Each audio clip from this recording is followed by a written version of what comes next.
Hello guys, tuần trong cái video à chuan anh lâu gan khoa hay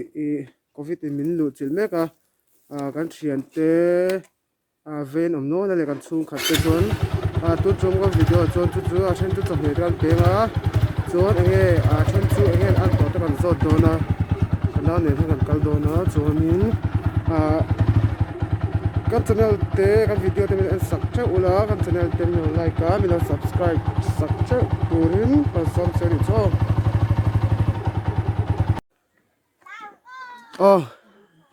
tôi nói hiền chuyện pa đi là cái đó này anh ấy bọn chú coi anh lâu positive xí khát hàng không thank you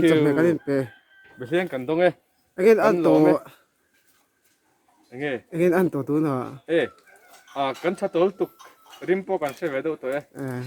cho nó bằng hao huy ha sẵn là tin The Bluetooth device is ready to. tu mà ha sẵn là cần này lem rồi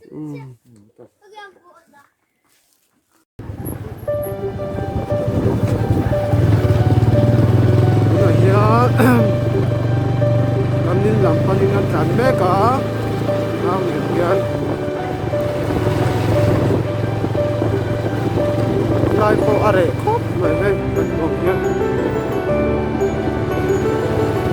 cái đầu tiên bộ thì số tiền tiếp nó bằng nhau thì số thì ăn nó bắt đầu bằng nhau ăn nó thì bắt đầu ăn cái số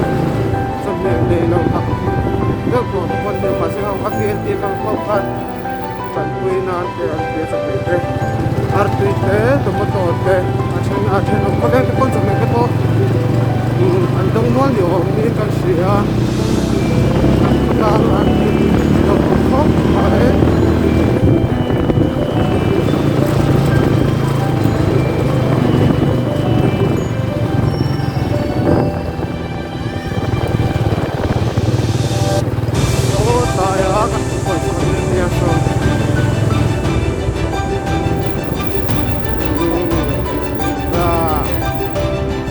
thằng vai thìเราเครียดไปlâu lâu rồi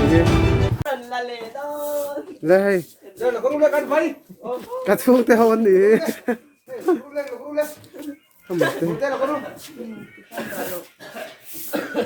ô bể riêng con đó lo chuộc luôn đấy cái này là hiện anh sát cái đàn đá cho Korea ta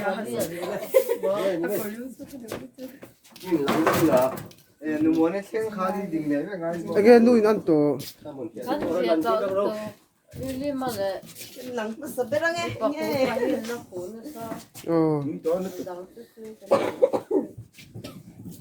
giờ này mất thèm giờ là tên mất thèm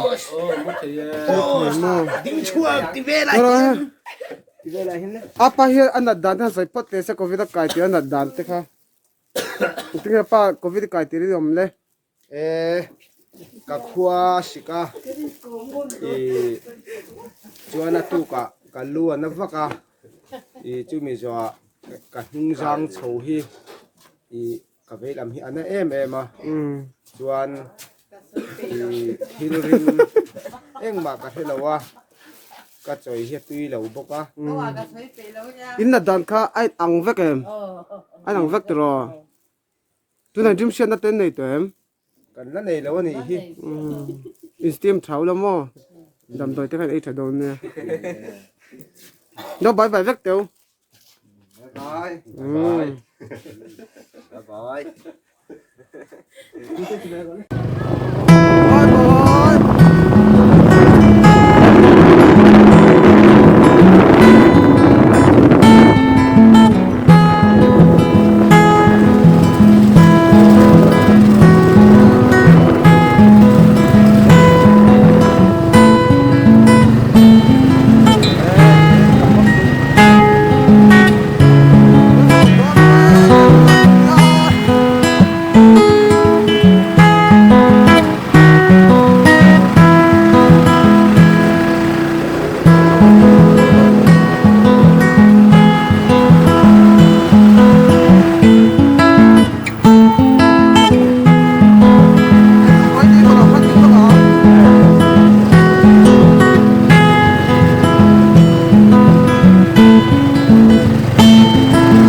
ăn to à thật sự ai cái rồi câu thế Posso. cái post đó là nghe ăn to Mo. ăn to à Kan dia dia. giờ được à cho tên ấy tụi em Ilo posso sang ilo posso ver cho mình thế chứ. post đó là đi mò Phong qua là mình. ô số đó anh út về cái mặt lọ cái con mò đó con lọ qua gần tia anh ăn to đấy anh ăn quan này nó bay lóc tệ lên nó bay lóc rồi Don't say posso. bay rồi Para que delito. anh đi ô